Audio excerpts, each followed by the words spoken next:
What's happening, Panda Nation? Peter Von Panda out with my Maserati, and because this car is old, what you can see here is the struts over here have lost all of their usefulness. So I'm going to show you how to replace them. Now, struts like these are really easy to replace. The first thing you got to do is get a set of replacements, which can be, 30, 40, 50 bucks.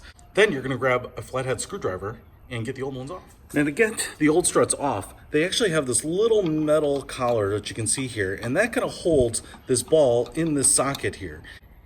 And if you pry the little metal collar back, that little metal strip there back, it'll let go of that ball, and then you can just pull out the socket. Once you get the old struts off, you're going to want to put the new ones on, and I always put a little dab of grease into the holes there just to lubricate it up when you get it on the ball. And again, the reverse is going to be true here. You're just going to pry up the little metal collar there away and then press this on and then push the collar back down to lock it into place. And there you have it. New trunk struts installed. Pretty simple. You should be wrenching every once in a while. Peter Von Panda, out.